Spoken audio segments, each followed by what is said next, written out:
24KGOLDN. Therapy Gecko. How does it feel being a lizard?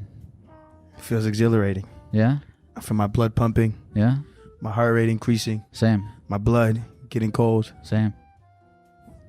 Sick. Do you, we talked about this a little bit before we got on air, but have you had many experiences in your life where you're like dressing up in a costume or transforming into something that's not yourself? Halloween, that was a big one for me. Like getting my face painted in elementary school for like a carnival or something like that. Those are my experiences dressing up. And then I did a music video company where I painted my face a bit too, but this is probably the most fun face painting I've done in decades. I'm glad you're having fun because I'll tell you, I wasn't going to tell you this beforehand, but this stuff, you know, it's hard to get off. Is it really? Yeah. Well, cost to be the boss. Exactly. 24KGOLDN.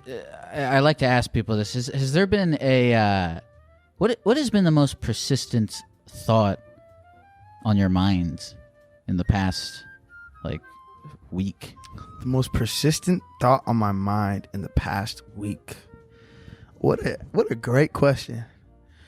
I don't know. I just got back Sunday from Miami. I was recording. So probably just I don't know. There's not much consistency to my thoughts unless I'm like feeling very anxious and like thinking about the same thing over and over again. But I'm not feeling that way at the moment. Okay. Well, so when you do get anxious, is it typically like about the same sort of thing? No, it could just be like there's a deadline or like fuck, where are my friends at, or like you know, stuff like that. But normally pretty chill. Are there like things about what you do that you find particularly more stressful than other elements of it? I think it's just the idea that I get perceived by like so many people, and that I exist in other people's conversations, and in other people's lives without being present there or like having any say so over that perception of me. Do you think a lot about like how you come off to people, both not just like your like public image, but just like to people, like just when you're having a conversation with someone? Like to a certain, I think everybody thinks, what does this person think of me? Sure. You know, but I've been trying to live more in the present and like listen to what the other person is saying and then just respond without thinking, which can be a blessing or a curse sometimes. But no, I mean, that's the way that's how you want to do it, right? Is you want to just like be and exist and like make your definitive decisions on who you are and then present that. Yeah. Without having to be like, oh, how can I change how I am to be perceived differently? Yeah. Like that. I just want to, you know, rock out and be me. And if you fuck with me, you fuck with me. If you don't, that's your loss. So have you always been good at living to that mindset? I think it fluctuates, but in general, yes. Okay. Have you had times in which it was like, you know, you felt like you were like compromising yourself? I would say yes. I think like when it was really like when mood started taking off, and I had to do like all these interviews over and over again, and it was just like repeating the same stories or the same answers to the same questions, where I feel like I was like being a caricature of myself rather than just being like me. Because like, do I really want to like do 8 interviews in a row where they ask me the same question? No, I wish I could say like, I don't really feel like answering this question, or like, fuck off, or something like that. Can you tell me just right now, like, just for what should I not ask you, just to make sure that like what do you just hate being asked about? You can be straight up with me. I think it's just like the same thing that you said when we were speaking downstairs, like, oh, so like, where did you get there? How did you get here? Because it's like, if you really, really want to know, like, you could go on YouTube and type in 24KGOLDN interview, and I've explained it like 8 times. Sure. Yeah. I mean, that's why I like to ask that, like, what's on your mind, because you know, like, I want to know, like, what I want to know about you right in this very moment. Like, I've been talking about this all week, like, so excited, like, telling all my friends, like, yo, I'm about to go fucking dress up as a gecko and stream for 2 hours with my boy Lyle. Fuck yeah. Fuck yeah. What about you? What's a persistent thought on your mind right now? What's the most persistent thought on my mind right now? Am I like living my life optimally? Yeah. Because I've been thinking about how like short fucking life is and stuff. Okay. Like, this is pretty cool. I think right in this moment I think we're doing something mildly productive with our lives at this very current moment. I would argue that this is like peak life experience right now. Like, when you look back in 50 years, you're going to think about all the days that you dressed up as a gecko and spoke to people about their problems on the phone. Yeah. I agree with you. And I'm very grateful for that. Yeah. But I also think about all the time I spend just like on checking email, looking at Instagram, just doing like bullshit things. Yeah. But like, if you're trying to like, if you don't do bullshit stuff sometimes, like, I don't know. I feel like everybody needs a little bit of like bullshit in their life to kill time or make things interesting, or like, it's not bullshit if you're answering emails, right? That's working towards something or lining something up. Sure. All right, so in your bullshit time, because here we all have like when we just are like fucking around on the computer or whatever. What do you typically do when you're doing absolutely nothing? Like, I like to convince myself that a lot of bullshit things I do are productive. Yes. Not because they're not productive, but I just choose to see them as being productive. Like, if I'm watching a TV show or watching a movie, as a person that's interested in acting and interested in developing shows, technically, that's research. Yeah, no, right. No, if you're watching it with that mindset and you're like thinking about you're watching and you're thinking about what the script looks like, and you're like thinking about how the idea was crafted, I could see, it would technically be research. Yeah, but like real bullshit, like there's this game called Super Auto Pets. I've heard of Super Auto Pets. Like, my boys from back home put me onto it about 2 months ago, like around Christmas time. And like, if I just have like, honestly, sometimes I'll play it for like 2 hours and like just do nothing else but just play that game. And I don't know why, but it gives me a lot of pleasure without being productive at all. I gain no knowledge from it. Well, that is, I mean, if the pleasureful, like playing video games is like an active form of like rest. True. I would say, whereas like, I'm talking like when you're on Twitter and you're like just getting sucked into it. It's very like, like when it's like the unintentional, oh shit, I just was on the phone for an hour type of shit. How did this? I was just like doing something productive. How did I get on Instagram for 2 hours? Yeah. I've been there. That's actually I do feel bad when I do that. Well, Instagram, when you're talking about like making something productive, it's interesting how like social media, like TikTok and Instagram, very important for like what you're doing and everything, but it's easy to make it so that like 95% of the time you're spending on that stuff is bullshit, but you need that 5% that is integral. That's why like I got 2 accounts. Like I got some people I know got 3, 4, 5 accounts. Yeah. But I got like a Finsta where I follow all the things that like are inspiring and like cool art, cool like car shit, clothes shit, design, architecture, like, and I try to spend more time on that account because then I know at least I'm not just looking at like bullshit. Yeah, bullshit. Instagram models' butts. That's important. Is it? You want to take some calls? Yeah, let's take some calls. Let's see what we got here. Hello, Lexi? Yes. Lexi, I'm here with 24KGOLDN. Apparently, you say you want to add to 24K's comments about being perceived. Hey, Lexi. Yes. Well, first of all, hello, Lyle. Hello, 24K. I'm sorry, I have to let my dogs back in right now.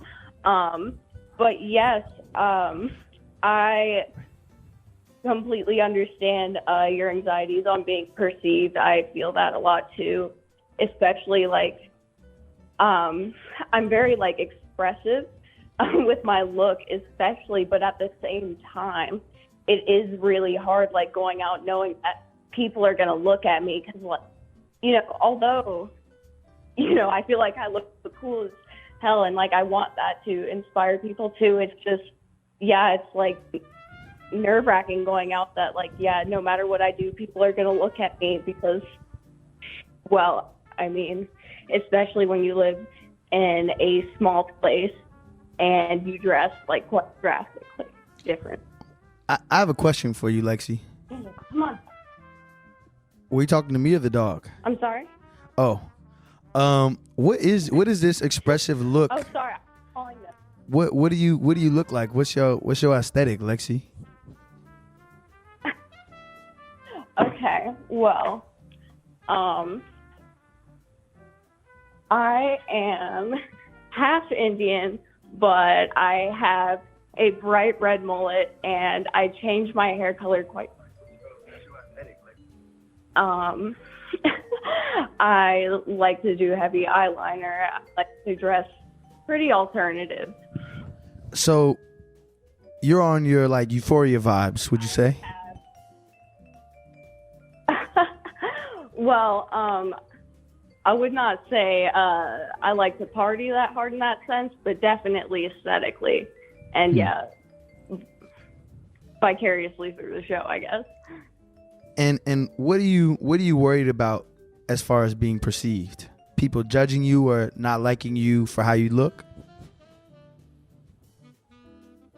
No, not necessarily not liking me, but it's like you said, it's just a lot of different people and they have a lot of different opinions about you, and just, especially like when you do have to go out every single day, and especially when you don't like look your best too, and you want to do that. It's like, ooh, damn. So I guess. So how do you deal with it, Lexi? It doesn't stop me, but well, I just know that like I look good either way, and I have someone that tells me that every time he sees me, and I love that very much. So, it's just loving yourself. It's important to have those people around you that like help validate, the choices you're making aesthetically. Facts. Not that you need anyone else to, but like externally. We're human. Like, I agree. Who doesn't like a little? Oh, you look nice today. Oh, that's fly. That's fire. I think we all thrive off that a little bit. I agree. Who is this person in your life, Lexi? Are they a significant other? Are they a friend, a parent? Well, I mean, he's my husband, but that's pretty lucky. I'm very lucky to have him. That's nice. How long you guys been married? A very long time. Not very long, but we've been together for going on 6 years now. So how many more years do you think you got in you? Hopefully until, our bodies are gone and streamed off into, the internet. Hopefully we'll find ourselves there together too. That's a beautiful sentiment. Lexi, thank you very much for sharing. Have a good rest of the night. Thank you. As well. So if she was 20, sure, that meant they've been together since they were 14. Yeah, I mean, finding someone, when you're 14 and then, feeling pretty good about it lasting forever. Have you ever been in love? That's a question I've asked myself many times. Yeah. I had some girlfriends in middle school, some girlfriends in high school. And like I experienced something that felt like love as an adult, but it wasn't a committed relationship. So I don't know if that was more like a lust type of situation or like a love type of situation. It's really hard to distinguish the difference between the two. Yeah. Do you contemporarily, are you searching for one or the other? Are you searching to fulfill a desire for lust or a desire for love? I think everybody's got the desire for love, and lust is like the stevia of love. Like it's an artificial replacement. Sure. It don't hit the same. Sure. I don't know. I don't know if I've ever been in love. I'm with you. It's like I ask myself that question, but it's hard to. There's not enough controlled variables to determine if it's love or it's lust. True. It's one of your songs. It is. Oh, you okay? Oh man, did some research. Okay. But yeah, it is difficult to place your finger on it. Plus, we're young. Mm-hmm. We've got a lot of time to figure it out. I think what scares me most, being so young, is finding somebody that I do love now, and then being like, shit, I guess I gotta lock this down. Sure. You don't want to like settle down just yet. You got a lot more, free life to live. That's a beautiful way to put it. Yeah. Jake. Oh, thank you very much. Sticky gecko fingers. Hello. What's up, Jake? Hello. Hello. How you guys doing? Splendid. Wonderful. Hello? Jake, can you hear us? Yeah, I can hear you. Jake, it says here that you would like to know how we deal with the fame we have acquired. Yeah, that was one question I had for 24K. But I feel like it also applies to you too. Oh no, yeah, I think he would be. I think you're way more famous than I am. I think Lyle's got a cheat code because nobody recognizes him unless he's dressed up like a gecko. Yeah, that's what I was thinking. I thought that he had a cheat code because he always had his face green. Nobody can recognize him. We were talking about that earlier. It's definitely two different types of dynamics because Lyle can be high at Walmart at 2 a.m. with no face paint on and breeze through the experience. If I'm high at Walmart at 2 a.m. and a mother and her 7-year-old child wants to come take a picture with me and my eyes are red and stuff, and now I feel like a degenerate.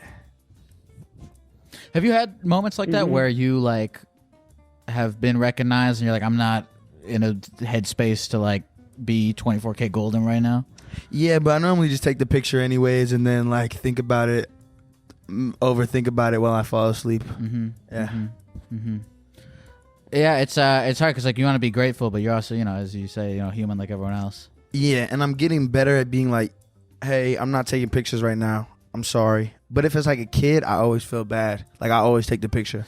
Yeah, because I feel like the kid doesn't have that like whatever emotional maturity you need to recognize like, oh, this is just a person. And ever since I heard about Future fucking Scottie Pippen's ex-wife, because Scottie Pippen didn't give him an autograph when Future was a kid, I don't want somebody to come and fuck my wife one day. Yeah, it's a good cautionary tale. Yeah.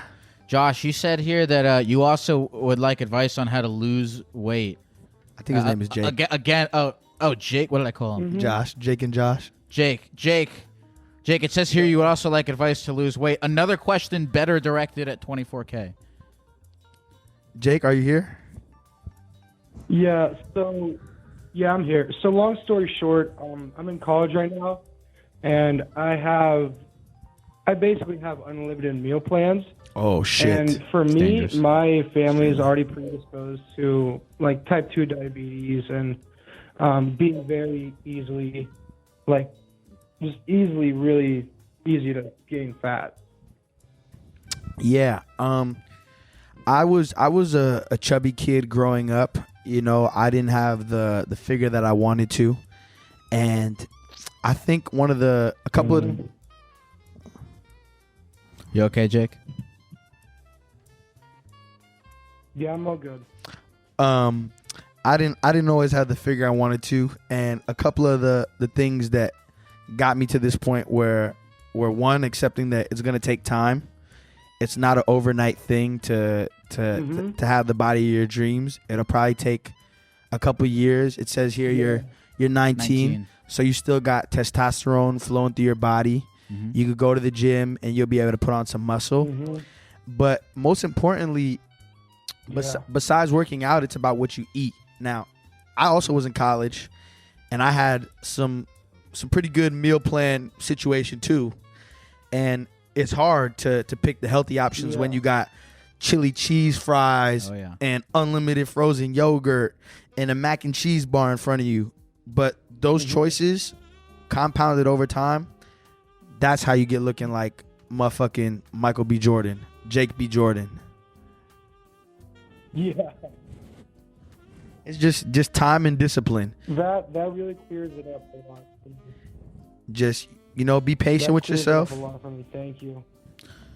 Do you have particular vices, Jake? Like, what's your thing? Ice cream, candy, the chips, the meat. What's your greatest vice here? My thing is that at our college, we have like a healthy dining option almost, and then right next to it, there's a wing spot that you can get like wings at. For meal swipe, and it's just really hard for me to determine most of the time.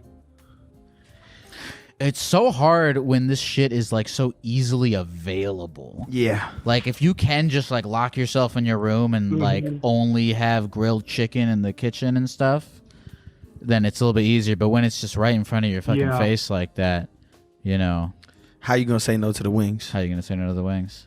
Hey, Jake, I'm wishing you strength on your battle, soldier. Thank you. Thank you for calling, Jake. Keep it P. Yep.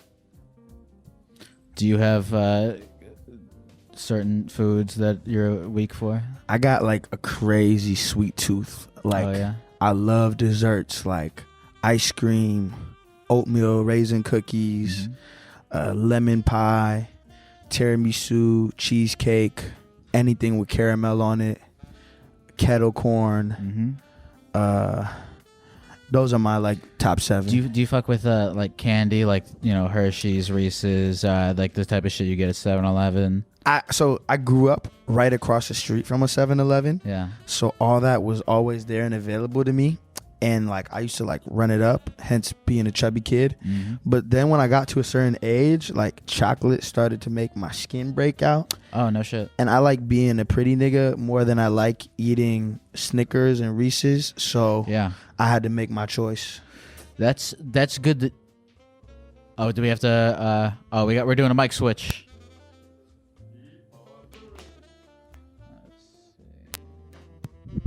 Did we catch all that? Okay. Cool. Beautiful. Okay, you were saying that you decided you wanted to be pretty. Yeah. And so you cut out the chocolate. Yeah. What about you?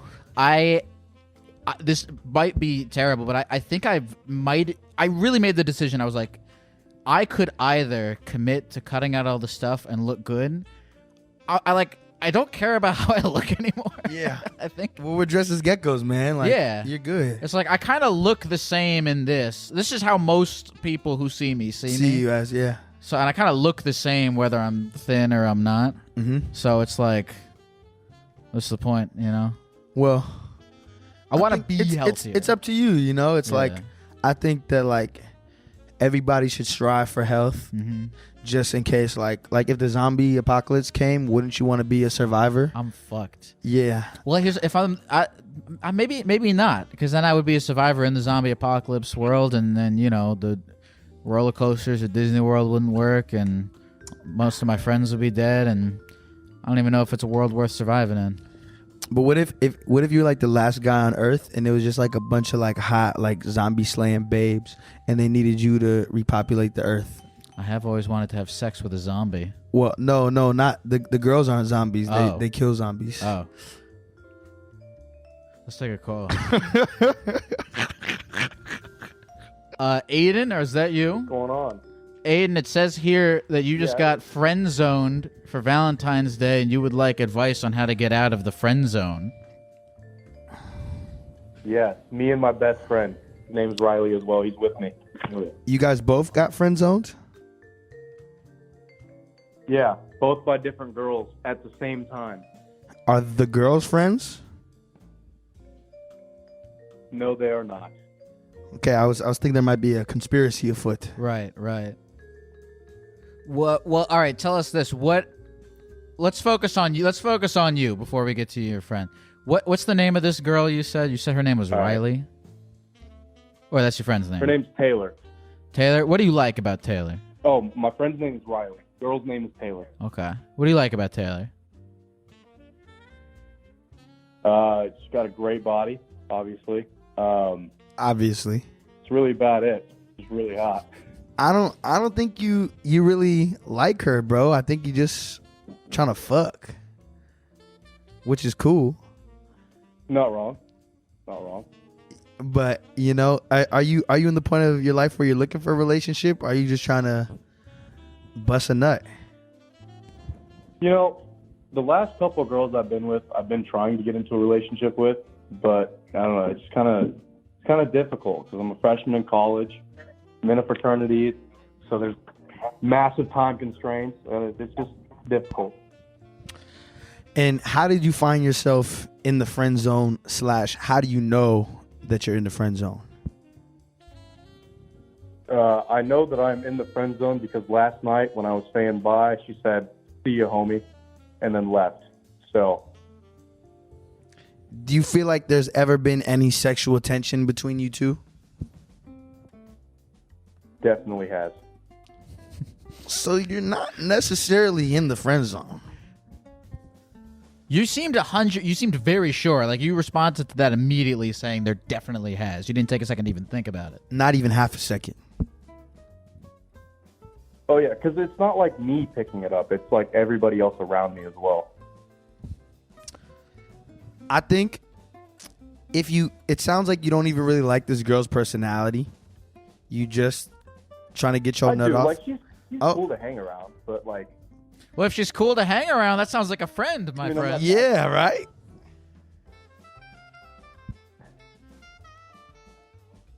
Do you value your friendship with her more than you value the chance of potentially hooking up with her? See, that's the thing. Like, I love being around her, but I don't... it's really fucking complicated. That's what we're here for, man. Share your story. Share your truth. That's why I'm calling, man. You're 18 years. Listen, it sounds to me. I think 24K is right. I think it sounds like you're. This is probably more lust than it is anything else. And listen, here's the thing, my friend. You will have in your life. You're only 18 years old. You will have in your life many, many, many, many, many more girls out there who you will develop crushes on that you will find interesting. And, you know, look, if you're looking for a Valentine, you got your homie. Yeah, since y'all both single as fuck. Right. That's true. So this February 14th, it is your imperative to embrace your brotherly love between you and your boy. And try again for next year. Hell yeah. Hell yeah. Beautiful. Thank you for calling, Aiden. Thank you, man.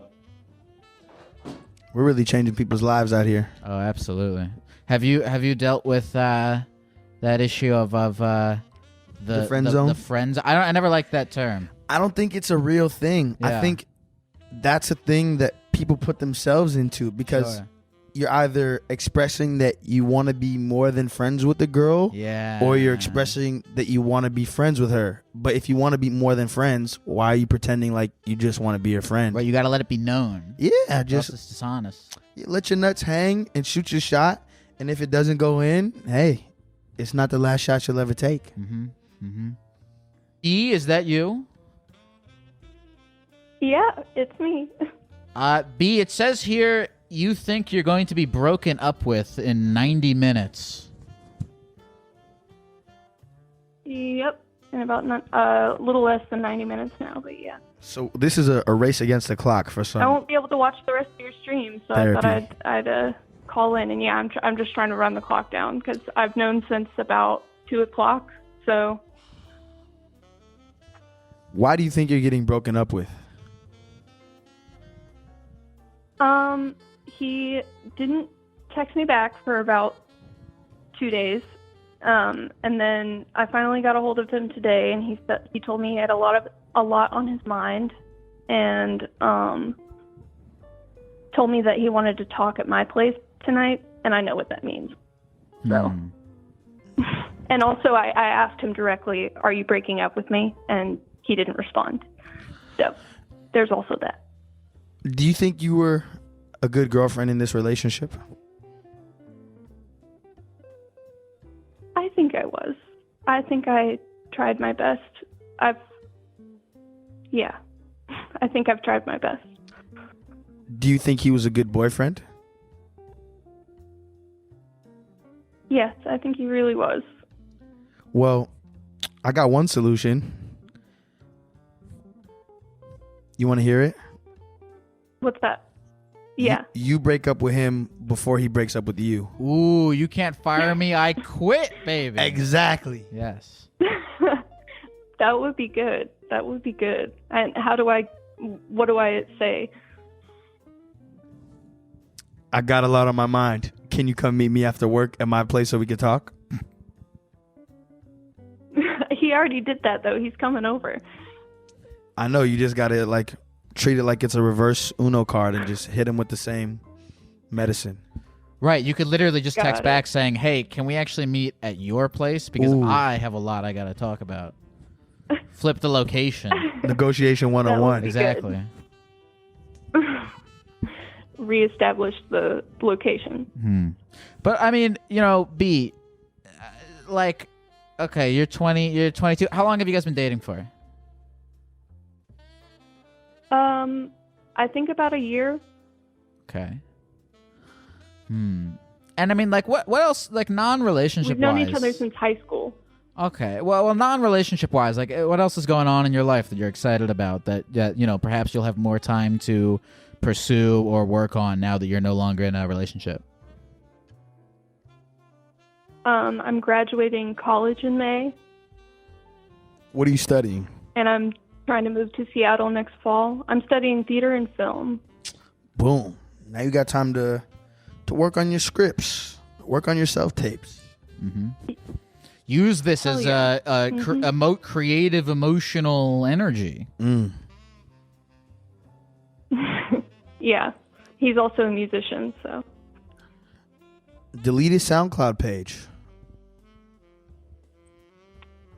T. Thank you very much for calling, B, and good luck to you. And no, seriously, I hope that this gives you more time to pursue other things that are important to you in your life. Build that diversified life portfolio. Thank you very much. Of course. We love you, B. Y'all have a good night. You have a better night. Have you ever had to break up with someone? Yes. Did you have a strategy, like spend a lot of time thinking like, how am I going to do it? What am I going to say? Type of thing. My most memorable breakup was sophomore year of high school. And looking back, I'm not really sure how to feel about it because I was always one that believed you shouldn't break up over text. You shouldn't break up over call or email or whatever the fuck. Like, you should do it in person. But looking back, I'm not so sure about that because I asked her to come get boba with me at this place in San Francisco called T Pumps because it was right by her house. And I got there and she was running late. She was like 15 minutes late. So I already ordered my drink. I had already finished it.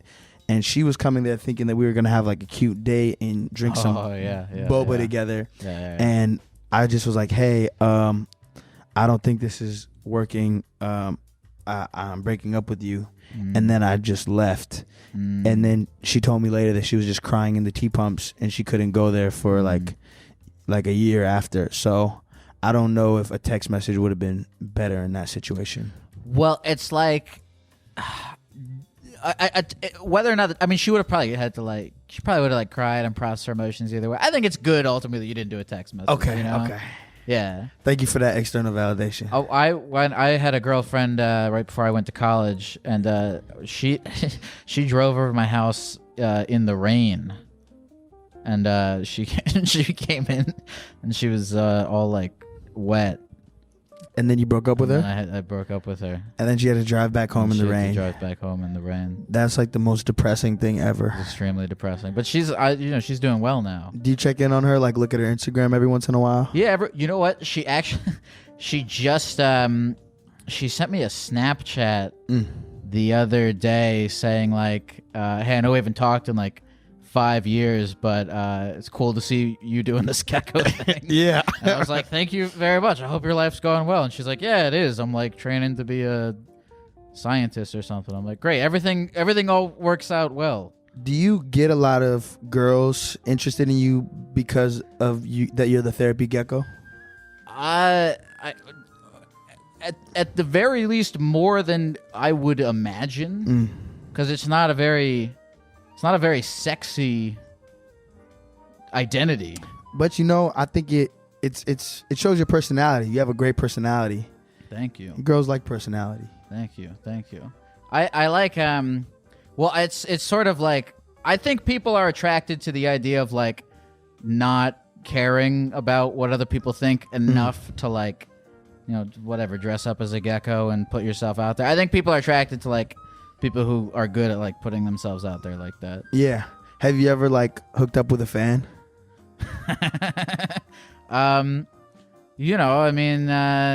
Sometimes hey, you want to take a call? Load them up. Who we got next? Hey, Jackie. Hi. Jackie, it says here you have a crush on your boss, but you're not sure. Yeah, might. I don't really know. Now, what is causing this cognitive dissonance? Yeah. Maybe I should I guess give you kind of a backstory, very short. Sure. I'll keep it short. I might have daddy issues, I guess. I mean, my dad was never present in my life, and that's okay, whatever. Well, in high school, I was in band, and I looked up to my band director. He was kind of a father figure. Graduated, got a job at a grocery store. My supervisor, he was like 64. I looked up to him. Both hardworking men. And now I work for a small company. I work from my boss's house. We work in like the dining room. That's like our office. And he's also very hardworking. And I look up to him now as a father figure. But I think I might have lost sight of what my feelings really are. I don't know if I'm like really intensely seeing him as a father or if I'm like attracted to him. Can I ask you a question, a clarifying question?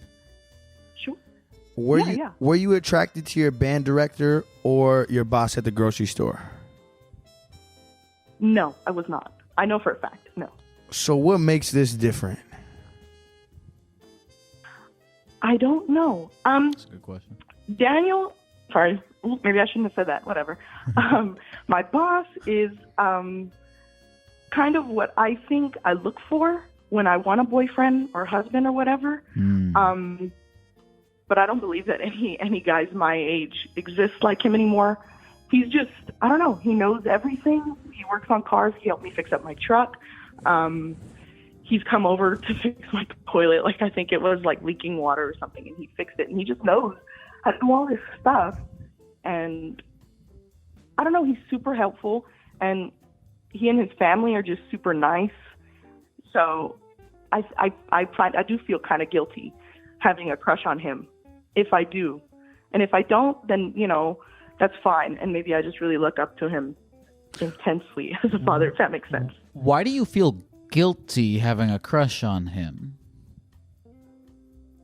Oh, well, because he's married. Would I ever act on it if I did have a crush? No, I wouldn't. But, and if I do have a crush on him, I would like to get over it because I do think it's kind of weird. Well, I think you shouldn't judge yourself for the way you feel. Totally. Feelings are feelings, you know. Okay. They're not logical always. I think what's more important is that you should be proud of yourself that you are not ruining this family by acting on it. Right. Yeah, no, I would never. My father did leave, he cheated on my mom. So like I did tell myself, you can never be that person. I wouldn't be that person anyways if my father was still in the picture. because I just know, I feel that it's wrong. So I would never do anything like that. But, I mean, why have a crush on the guy if you can't do anything? So let's just get over it and move on. But I don't really know how. Well. So I mean, listen. And I think it's, I sorry to interrupt, Jay, but I agree with Golden. Feelings are feelings. We can't really control our feelings, but we control whether or not we act on them. And so you're having good judgment and not wanting to break apart this family, but like take something from this, right? Like you're learning about yourself. Like you're learning what you desire in a partner. Yeah. You're gaining self-knowledge upon which to inform your future decisions of who you want to spend time with, romantically, sexually, whatever it is. And that's important information to have as you look for people to help you, fulfill those desires and fit into those parts of your life. Yeah. That makes sense. Yeah. Well, I appreciate that for you telling me that, because I really was feeling guilty. Of course. No, I completely agree. I mean, again, now I'm going to repeat the exact same thing you said, but our feelings are feelings, but whether or not we act on them is that determines who you are as a person. And you haven't. So you're a good person, Jackie. Don't feel bad. Great. I appreciate you guys. Thank you. Of course. Have a good night, Jackie. Thank you for calling. You too. Yeah. We didn't call you.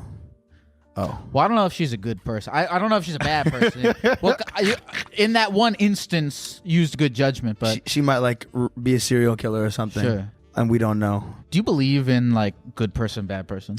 The very binary. I think there are bad people, but there are very, very, very small amounts of bad people, because unless you have something like chemically imbalanced in your brain or like severe levels of trauma that cause you to act in like purposefully malicious and like hurtful ways, I think there's just a lot of good people that make bad choices, sure, or that have been through trauma or something and they're projecting, sure, or it's a defense mechanism or something like that. Like I think most people aren't bad, truly evil.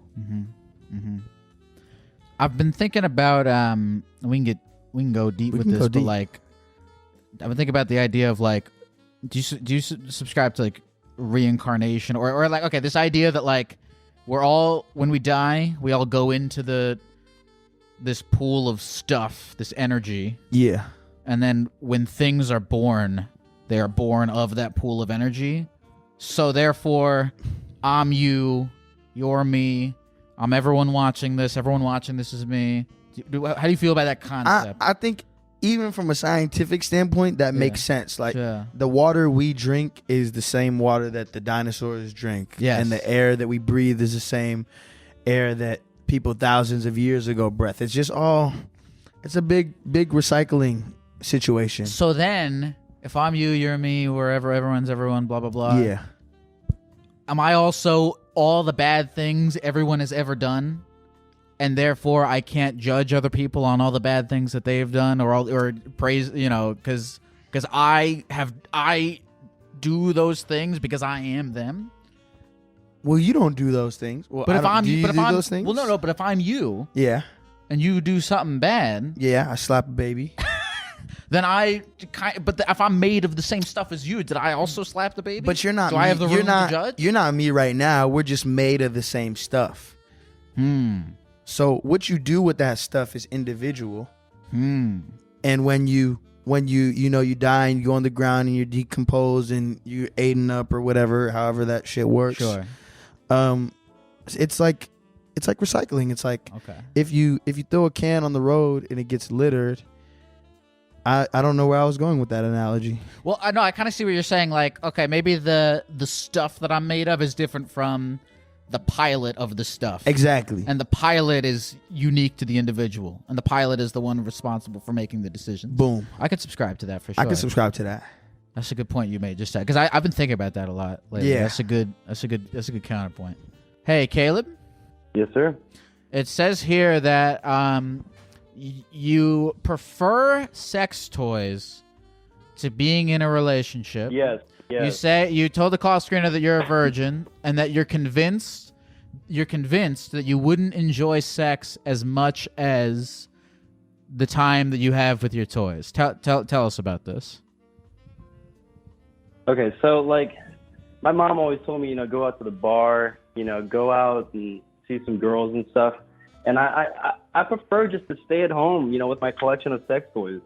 And, you know, it kind of started young when I, you know, took my mom's credit card number and I bought one. And the collection started there, you know. Now, are these like pocket pussy type of sex toys? I would say it's the Fuck Me Silly Mega Masturbator in particular. I told a guy on stream, I have about 3 of them right now. Currently, at the moment, I have about 3. Why do you have 3? Like, what do the other 2 do that the one doesn't? Are you having foursomes? I don't. Of course, no. I have a white one, a Hispanic one, and a black one. And honestly, it's good to also trade out. I feel like it's good to trade out because some of them, you know, get worn down through extensive use. Have you ever tried having sex with a human?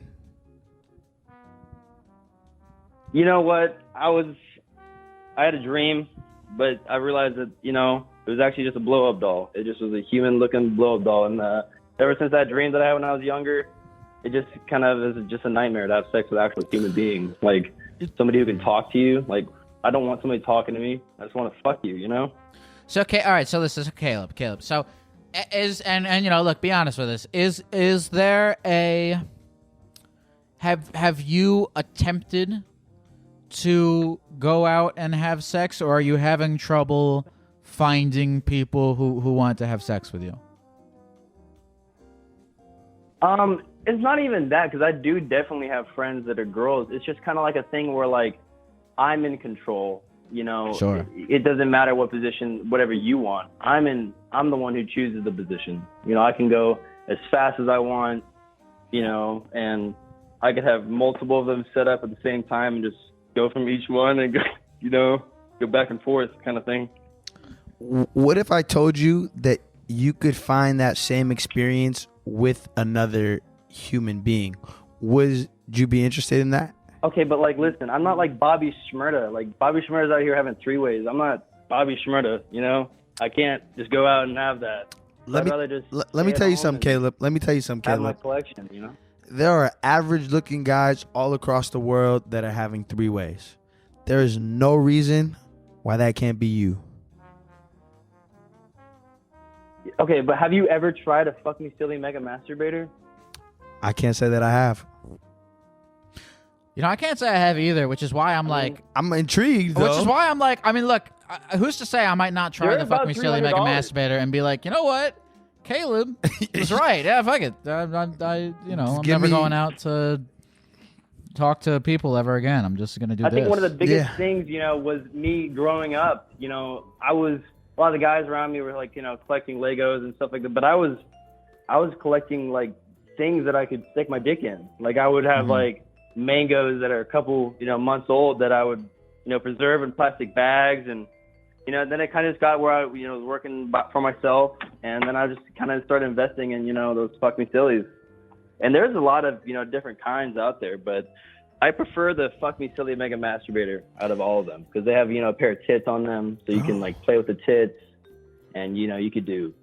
Is this one of the ones? Vagina, could you pull up a picture? Anal, fuck it, switch it up, both, you know. Fuck me. What's it called? The Fuck Me Silly. By the way, we're totally about to find out that this does not exist. Okay. If you can go on YouTube and look up the Fuck Me Silly, and there's a guy with 2 Fuck Me Sillies. There's a white one and a black one, and he's just sitting there with a straight face. Oh, it's a real thing. You know what, Caleb, I thought you were trolling us. I thought this didn't exist. I thought you were doing. This is a real thing. This is a Fuck Me Silly Mega Masturbator. No, it's a real thing. I have them. You can buy it on Amazon. There it is. Now. We can't show it on the stream, but there it is. It's got a big. I am touching one right now. I mean, you want me to? I can. Right there. I'm slapping it right now. Caleb. All right. So listen, Caleb. And you know what? My true, honest to God, gut. Like what my gut is telling me right now is, God damn it, Caleb. In this world, in this short life we have, if you found something that works for you and you're happy beyond any doubt, go for it. Then go for it. That's what my gut is telling me. But I mean, is there any within you? I mean, any inkling of a desire? And it's okay. It's truly okay. If you're not, I mean, there's plenty of people out there who are like asexual, aromantic, don't have any interest in sex, and like that's completely another fine. You know what? I was talking to the guy on the queue. I think that there should be its own sexuality. Like I should not have to like. There's like pansexual, bisexual, whatever. All these, LGBT. Anyways, I don't want to offend anybody, but like there should be a sex toy like sexuality. I got a name for you. I got a name for it. Oh, what's the name? Autosexual. I was gonna say fuck me silly sexual. Because, I don't know, I'm googling autosexual because it sounds like that's a real word. It sounds autosexual real. meeting. I'm googling this right now. Autosexuality. Am I the only one? Wait.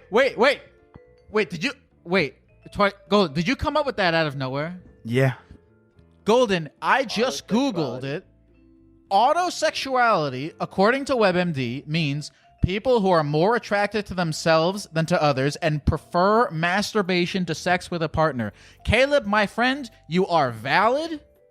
There is a word. You are a autosexual man. You are proud of your lifestyle. Yes. And I think you should continue to revel in whatever it is that makes you happy in this world. I cannot believe you just came it's just like autonomous, like sex by yourself. You came up with that without even knowing it was a real thing. I'm an SAT scholar. Sunglasses Goddamn. with, autosexuality on them. We should endorse this and advertise this like it's an actual thing because I'm out there. I'm Caleb, and I'm autosexual. Beautiful. Caleb. Exactly. Good luck to you. You're an inspiration for all of us trying to find our way in this world, and Gek bless you for 1,000 years. We're applauding you right now. Amen. Amen. Amen. Amen. I think we need more people like Caleb to curb overpopulation. That's the solution. I mean, everyone out there. You know what the weird thing is? When everyone complains about, how there's, overpopulation, it's something you really can't complain about. Yeah. Because it's like, well, you're part of the problem, whoever you are. I think if we started giving people the option to like have government subsidized fuck me silly mega masturbators, we wouldn't have any of those problems anymore. I can absolutely see Caleb becoming some type of politician, and that's his platform that he's running on. Give every American a fuck me silly mega masturbator. Damn. I might vote for him. Personally, I had such a roller coaster with that call because when he was saying "fuck me silly mega masturbator," I was like, this guy's fucking with us, but I'll go along with it because whatever, it's entertaining. But this is a real thing, and we found out a real term for what he is. Look at us. Damn. Look at Caleb. Damn. Is this Jordan? Say it again. Jordan, is this you? Yep, that's me. Jordan, it says here that you were in a high-speed highway chase. Yes, it was insane. What I would happened? say probably about, I can't even tell how many years ago now. What happened? Can you say that again? Oh, okay, no. No, I'm good. So basically, my friend, I guess, wanted to go get weed, and I decided to go with him because we were hanging out already, playing 360, whatever. And he decided to, I guess, take his minivan, and this was already like the start of a bad thing. And so we get to the interstate, which is like a 2-lane interstate, and there's these cars in front of us, and we notice that they're like kind of speeding around everyone, normal shit we see all the time. But they pull in front of everyone in front of us and just stop. And we're like, what the hell's going on? And then some people are trying to go around them, whatever. And I guess these guys were street racers, but they're doing it on the interstate for some reason. And they had like a couple of people checking the lanes. So my friend is extremely crazy, or my ex-friend is extremely crazy. And he decides to like go around this guy, but also like kind of like almost sideswipe them. Okay. So there's these group of people, and they're about to do a street race of some sort, and your buddy says, "Oh, I'm gonna go fuck with these people," and I assume it makes these people very mad. Mm-hmm. Yeah.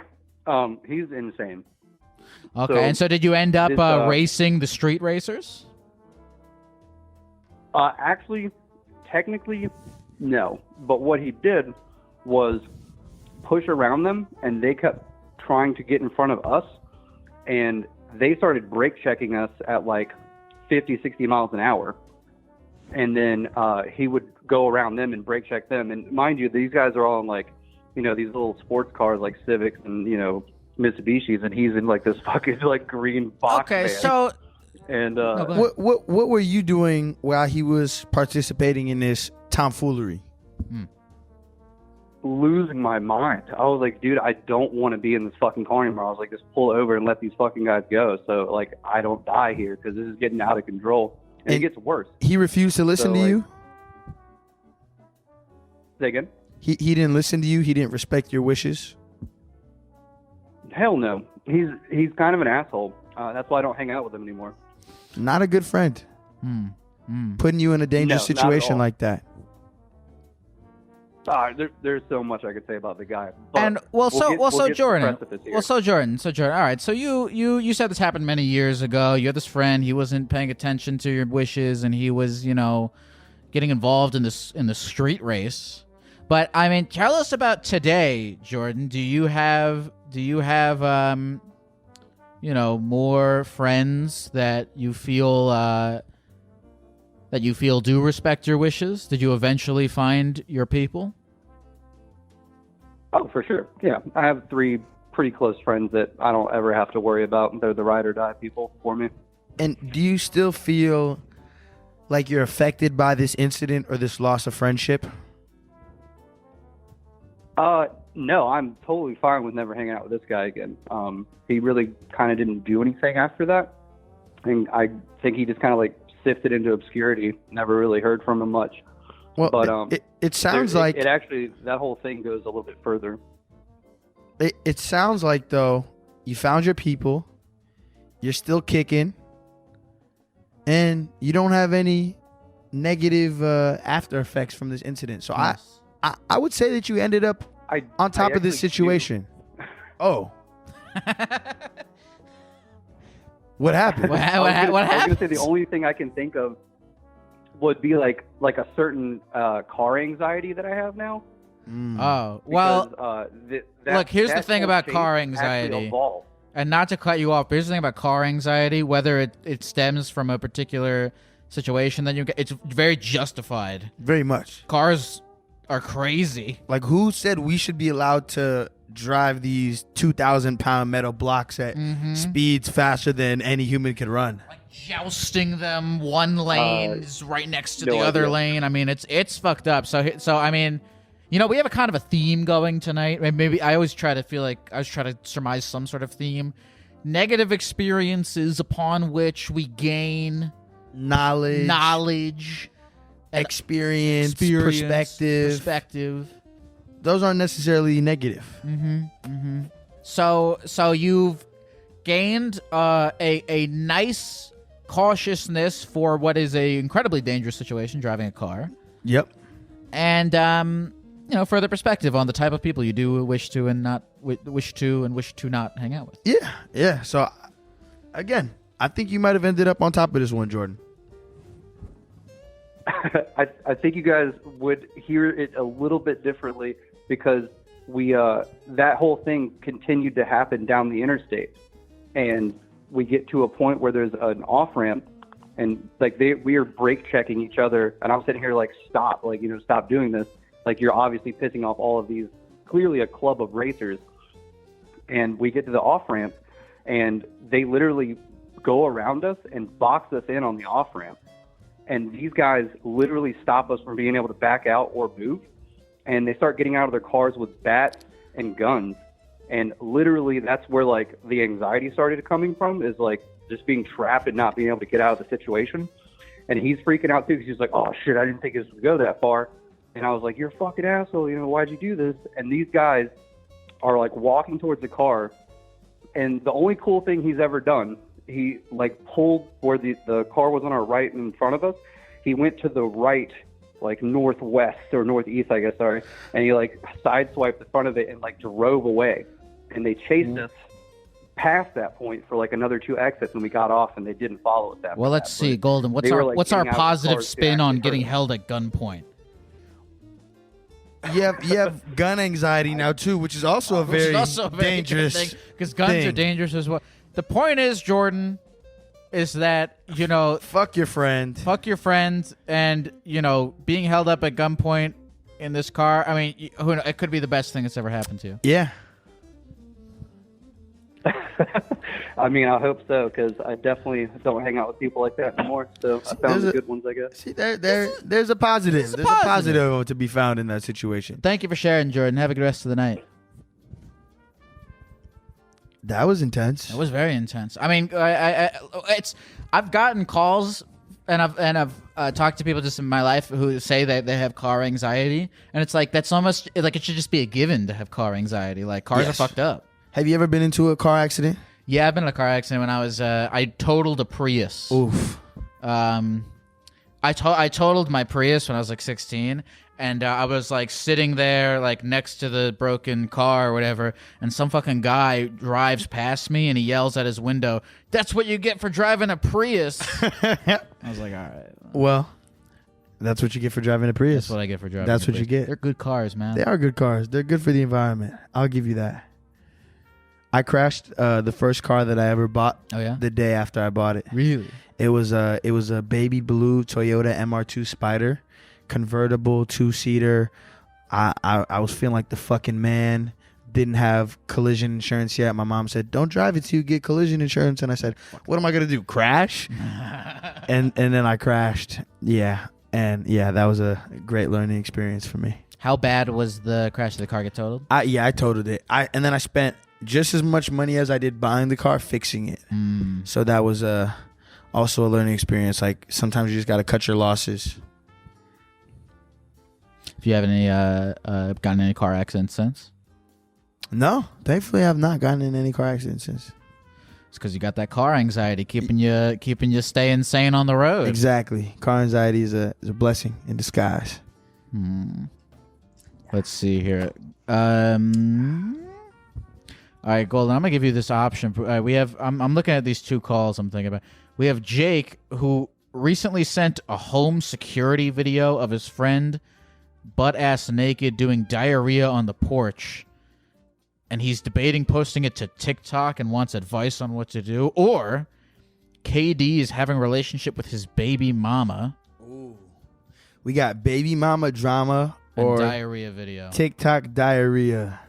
We can do both. Yeah, let's do both. Let's start with the TikTok diarrhea. I feel like that's going to be a vivid picture. Jake? Hey, I'm good. How are y'all? Good. Jake, it says here that you have a home security video of your friend diarrheaing on your porch. You're debating posting it to TikTok and need advice on what to do. Now, when you say advice on what to do, what do you mean? What do you mean what to do? Yeah.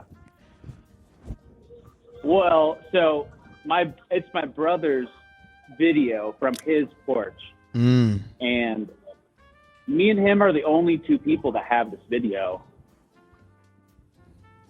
So it's really funny, but my friend is super embarrassed about it. But you've talked about it a lot, about TikTok. You need one video to like go viral. No, and I think it might be worth it. Why do you want to go viral in the first place? How is this going to help you in life? What career are you going to build off of this video? Oh, I don't think I'll build a career around it, but I honestly think it would just be hilarious. But to what Golden said, like why do you care about going viral?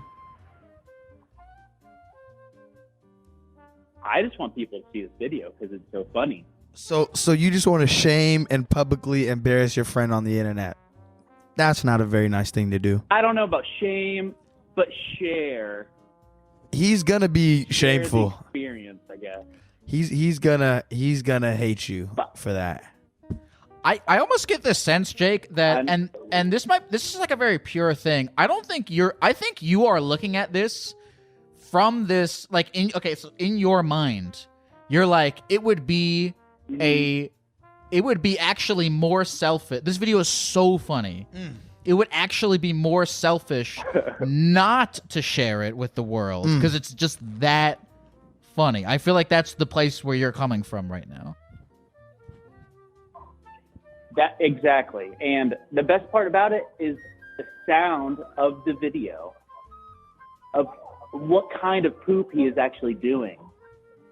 And I wish I could play the video and you could hear it, but it's on my phone and I'm on my phone at the moment. I don't know if you would hear it. Are you sure this would even pass TikTok community guidelines? Well, so it's a black and white like most security cameras are, and it's kind of blurry, but you can tell he is butt ass naked, just like hunching over, and the sound it makes is so disgusting and hilarious at the same time. Do your best impression of the sound. Okay. Okay, well, he does a heave.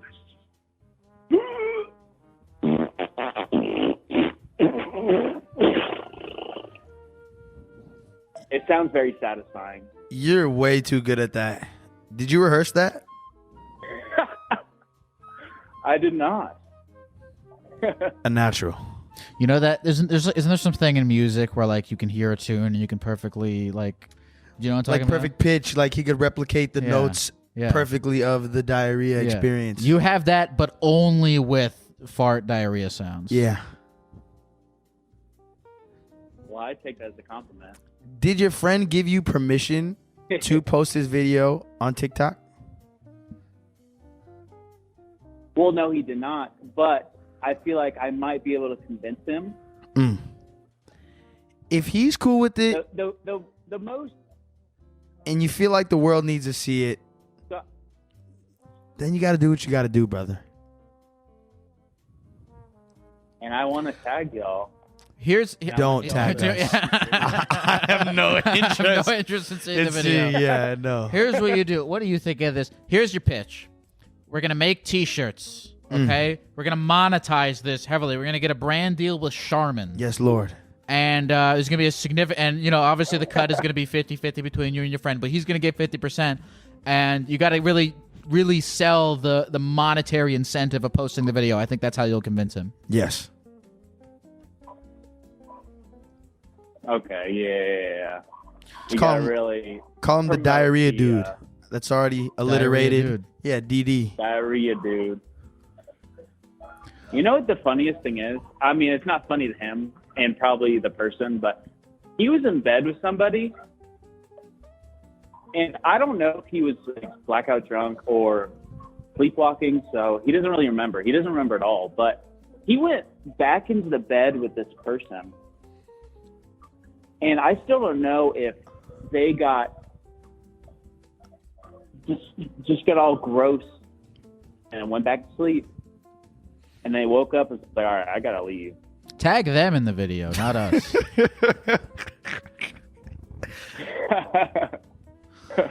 Golden, anything else to say about this? I'm going to pray for you tonight, man. Thank you for calling, Jake. You're a sick fuck. You know, so like we were joking about the diarrhea dude or whatever, but now that I'm really thinking about it, there are people who have launched lasting careers, sort of lasting, off of stuff like that. Like, you know, what, Catch Me Outside girl, the climbing in your windows, snatching your people up hide guy. Hide your kids, hide your wife. Yeah. Yep. The diarrhea dude could become, if he has a second skill that he could market off of that. I could see it. Like, what if he was like an incredible table tennis player? Yeah. And he just played on the toilet only. Like, and his opponent was also on the toilet. And he invented a new sport. He's like lugging a big toilet around to all the table tennis tournaments. And at first people doubt him. They go, who's this crazy guy? Who is he?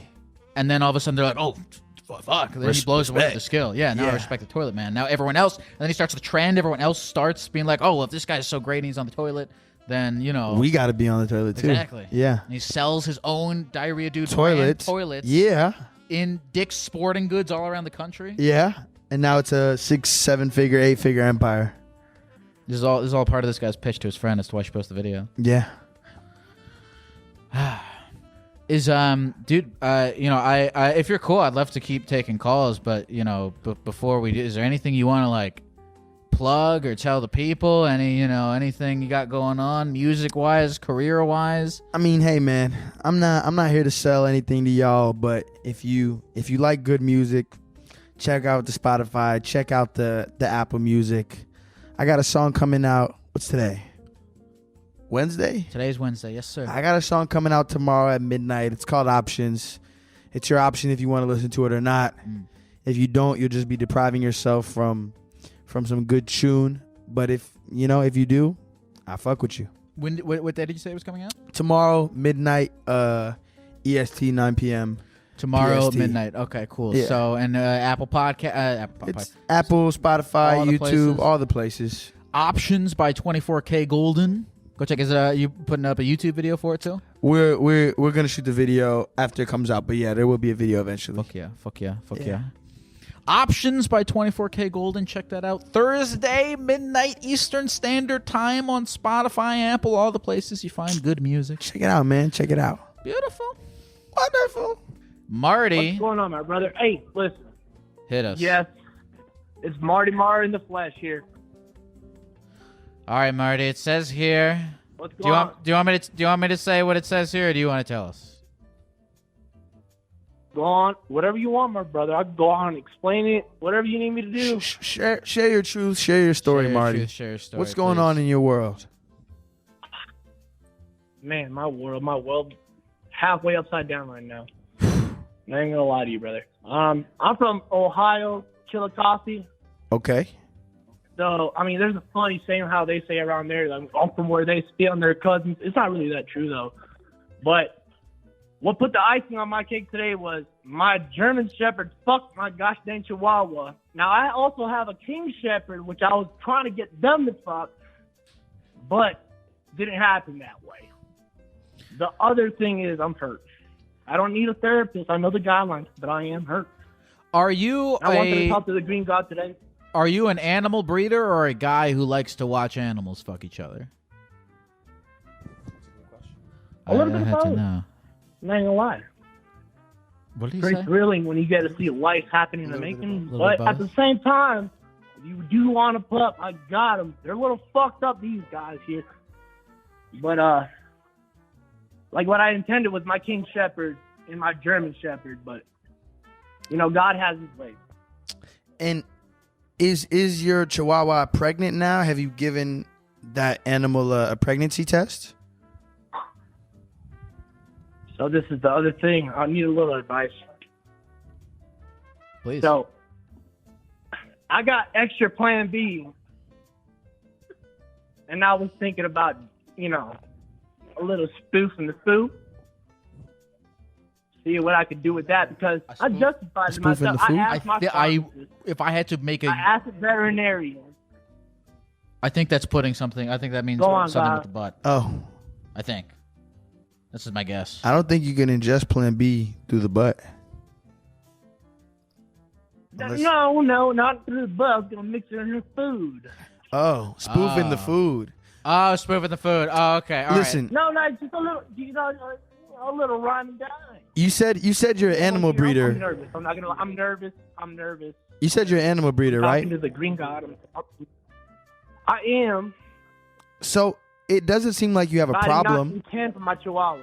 It seems like you have a beautiful situation where you can have your German Shepherd and your King Shepherd fuck, even though your German Shepherd and Chihuahua fucked, and now you have 2 litters of puppies that you could sell. So you just doubled up your money real quick. My brother, 24K, I'll tell you right now, I will give you one of these puppies on the house. You tell me what the fuck can I do with that? I'm not ready for I that can't even talk responsibility. about my feelings. I'm a little bit hurt. Have you ever had a dog? Hello? No, I've only had fish. Fish. very low maintenance compared to Fuck yeah. Listen. First of all, if you want 24K Golden to, you know, take one of your puppies, put a picture of it on Instagram, tag the. You're gonna have to give him the bag for that, my friend. You're gonna have to give him the bag. You know, I don't know what he's thinking in terms of brand deals, but you know, if you want to give him this puppy, you know, he doesn't just take free product. All right, there's gonna be significant charges to this. I could care less if 24K got any of my puppies or not. I want to know if I should give this fucking bitch Plan B or not. I mean, they did this shit animal testing. That's how they figured it out. It's safe on humans. I say let it rock. I need somebody else to push me over that edge. I say let it rock. Sell your 2 sets of puppies and buy another 2 dogs and then let them fuck too. And now you just started a business. Now you're taking yourself seriously. Can I tell you why I'm hurt though? You can. Listen, I've been hurt recently pretty fucking bad. My trust is all gone. I cannot even lie to you. It was my ex-girlfriend's Chihuahua. I hate that fucking bitch. I'm not gonna lie. I'm breaking down. Like, I love that bitch. I hate this little man, but it's fun, man. I kind of want to let it ride, too, because that fucking German Shepherd puppy is going to rip that Chihuahua apart, and that's exactly what I wanted. But I don't have the heart to get rid of that dog. Listen, Marty, calm down. Listen, Marty, calm down. Are you with us? Talk. I'm with you, brother. Marty, assuming you are telling us the truth, you are an animal breeder. I am on God. Who? Marty, calm down. Marty, you are an animal breeder who has just bred an animal. All is right in your universe. Talk to you. And I believe you should embrace that. I concur. Man, talk to me, the Green Prophet. I love you. We love you too, Marty. Thank you for calling. Thank you, my brother. Hey, God bless you and 24K. It's like an apple farmer being mad that he got extra apples. I was thinking about that. I was thinking of what the analogy, whatever it was. Yeah, like, yo, just because some bees pollinated this apple tree with different apples than you were expecting doesn't mean that's not a blessing. Yeah, exactly. This guy's got the wrong perspective on it. It's a blessing. It's a blessing. And he's what is it, a German Shepherd and Chihuahua? Is a King Shepherd even a real thing? I've never heard of that dog in my whole life. Did he say a King Shepherd or a German So Shepherd? he said he wanted the German Shepherd and the King Shepherd to fuck, but the German Shepherd and the Chihuahua fucked instead. Oh. To my knowledge, that's what was going on. You know what? Honestly, to have ascertained any sort of explanation of what he was talking about, I think is a feat. Hey, man. I'm here to listen. All right, so you had a fish, you said, not any dogs. Yeah, I had a lot of fish. My mom, she like really fuck with fish, so like we would go to Chinatown and like they'd have like fishes for cheap, like betta fish and like rainbow neon tetras and like fish that would like suck on the side of the fish tank and like get all the algae off. It was a self-sustaining ecosystem. Do you have any plans or even like vague desires to get a more comprehensive animal in the future? I really want like a Paris Hilton size like little mini dog. Okay, sure. But I'm allergic to dogs and cats and parrots and hedgehogs and chinchillas and pretty much every animal. So it would need to be hyperallergenic, but also incredibly small and cute and portable. So you like tiny dogs? Yeah. Like little like rat dogs? Where I could just take it with me wherever, yeah. Would you do you like that, like you could be covert with it, take it a dog, like it's like a restaurant where they don't typically have dogs allowed or anything like that? I just, like it like, you remember when everybody was putting their dogs in purses, like all these. Yeah, you want a purse dog? Yeah, like a little backpack dog, like fanny pack dog. Yeah, just let them rock out with me, like I feel like a kangaroo carrying my cub. Yeah, well, I would enjoy that. What was that guy's name? Caleb, if you got any of those kinds of dogs for 24K, maybe give him a call, give him a ring. We'll work something out. Let's see. Oh, here. Is KD still on the line? Oh yeah, I forgot we gotta talk to KD. Yeah. Let's turn this to the Maury show real quick. Hello, is this Kevin Durant? Kevin Durant? Is KD that you? says here. KD, we got you? Are we here? Come on, KD. We're counting on you, KD. Come on. Don't let us down. Don't let us down, man. Don't do it. KD, are we here? I hope it's that. Oh, man. KD. KD going once. KD going twice. Come on, KD. KD, you're out of here. Oh! Yo. KD, can you hear us? Sorry, I just took the leap. My bad. KD, listen, it says here you're having drama with your baby mama. What's going on? That's absolutely correct. But look, I ain't no bitch, right? But I still love her. Okay, that's real. Yep. And the truth is we got an on and off relationship for like 3 years now. With the last real relationship we had was like about 4 years ago. But recently she just started seeing some other guy, and I just feel betrayed, you know. Have you been seeing other women? I kind of have to, you know. So I can't blame her. That's a bit of a double standard right there. I mean, if you want to fuck around with other women, there's no reason why she shouldn't be able to fuck around with other men as long as you guys. See, that's the thing, though. I don't want to, though. Well, if you don't want to fuck around with other women, why are you? That's a good question. That's because I want to forget about her. Say that one more time. I want to forget about her. Well, let me shoot it with you straight, KD. Y'all have a child together, so there is no way that you are going to be able to forget about her for at least the next 18 years. See, that's some real shit. So, I mean, you got to embrace that fact of life, and you either got to go into this saying, hey, we could both fuck around with other people, but we're going to put our child first, or we could work on this relationship, be with each other exclusively, but still put our child first. See, that's the thing. I've been doing everything for my child. We co-parent, all that. There's nothing wrong with that. So the baby's cool. I've been doing my part.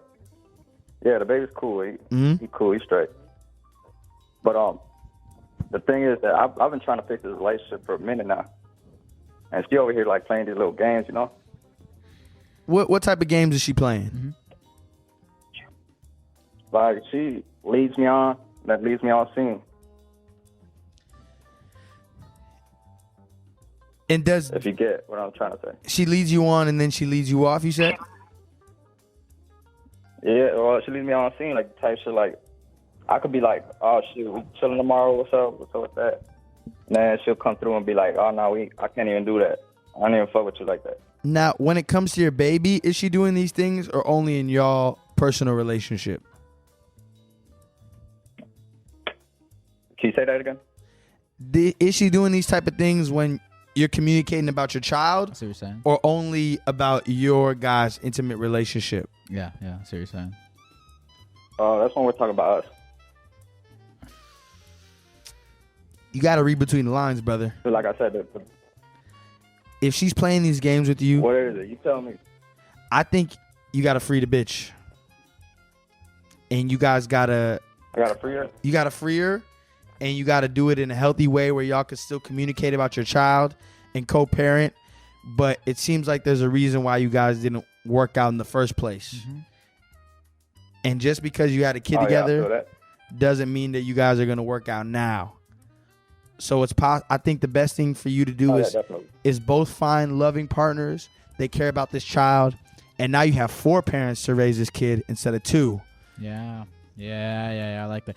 4 happy people and not 2 dysfunctional people. And to add on to what 24K is saying, I'm going for the open relationship. You're going for the open relationship? That's tricky. Yeah, fuck it, why not? That's tricky because it sounds like you don't even have a relationship, a close relationship right now. Right. So to open it up, that's a difficult situation.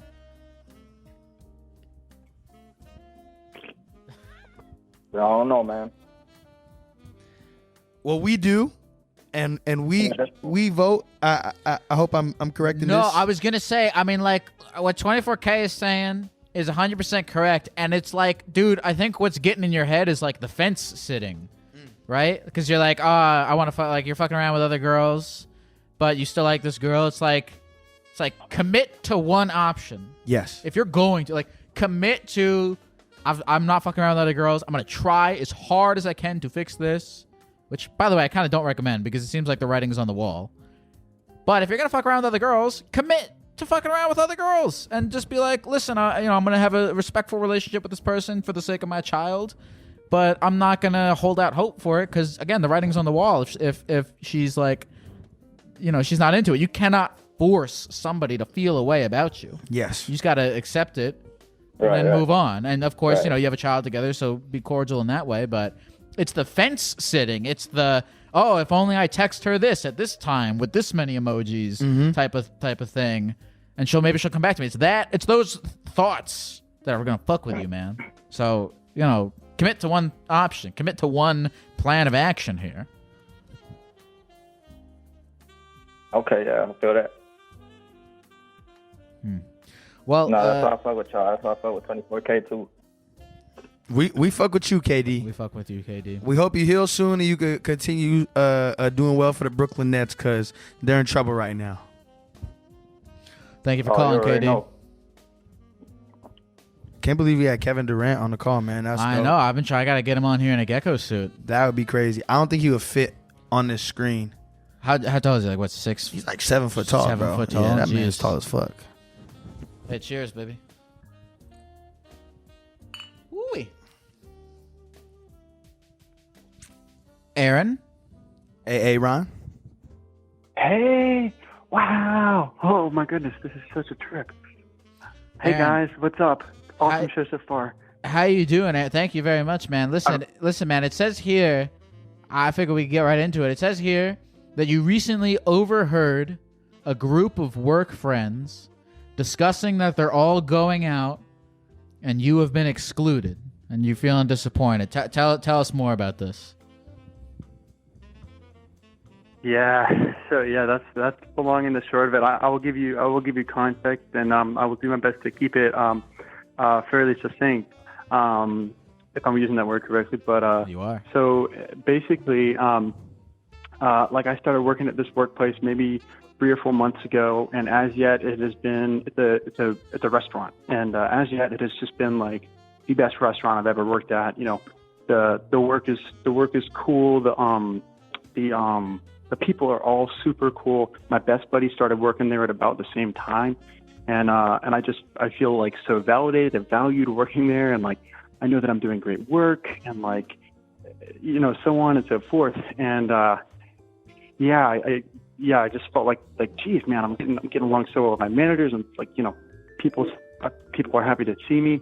You're on the up and up, and I'm getting to work with the best bud here, and then I'm working the other day, and I overhear one of my managers telling someone else saying, "Hey, so and so, we're going to go out on whatever this on Saturday or something like that." And he's standing right next to me as he says this, and he's like, "And this person, and this person, and this person," and goes whatever names, like maybe 7 or 8 different people, and my best my best buddy that's also started working there, and he's like, "Yeah, we're all going out." And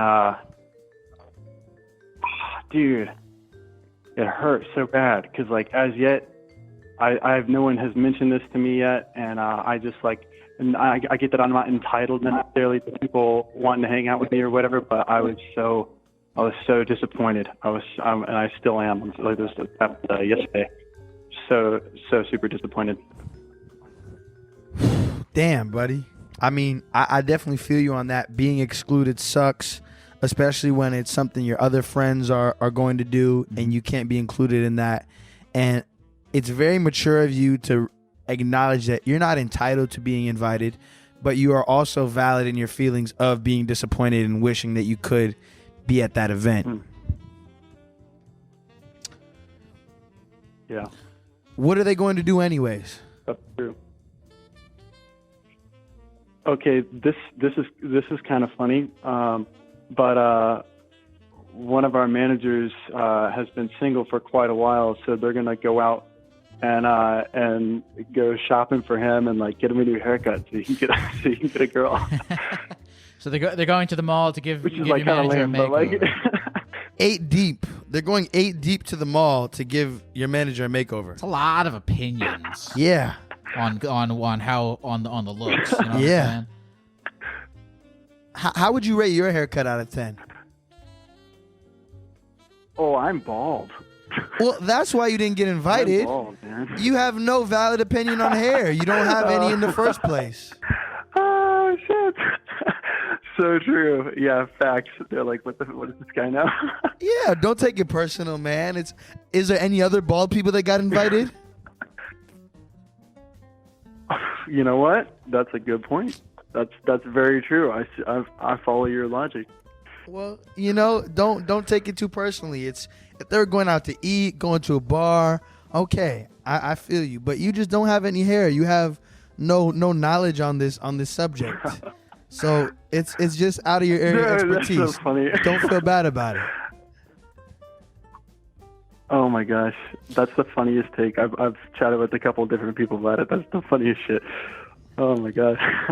Man, see that's why we can't. I mean, a lot of the times these sorts of things happen, and we immediately take it personally, and then we don't look at it from this objective perspective, right?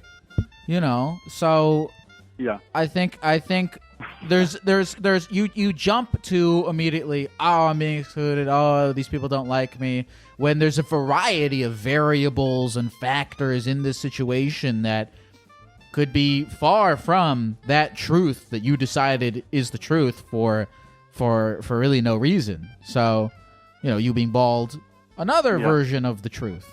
So who knows, Now, yeah, that's very true. Are you going to make any effort in the future to try and hang out with these people again? Like, are you going to go out and make the effort to be like, hey, you guys want to go to the fucking bowling alley soon or whatever it is? Man, that's a terrific point. I would because that could be the sort of gesture that they would appreciate, which might have them thinking of me in that way. That's a really good point. I don't initiate stuff like that. So that that's a good point, man. And that's something I have to think about doing. Take control of your destiny, brother. You got this. Thank you, man. Thanks for calling, Aaron. Aaron. Powerful. That's a powerful statement. Thank you, Aaron. Hope your bald-headed ass has a good night, man.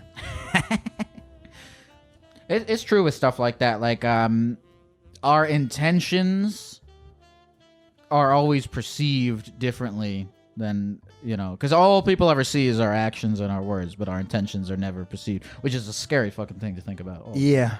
And we tend to judge others on their impact, but judge ourselves based on our intentions, which is also, it's kind of hard to do because it's like, you never truly know someone else's intentions. Yeah. So you kind of just got to take it at face value or succumb to the paranoia that everyone's a liar, which is probably not the right thing to do anyway. I would like to think that, I would like other people to take more into account what my intentions are when I'm acting about in the world. Yes. And so I try to do that with other people.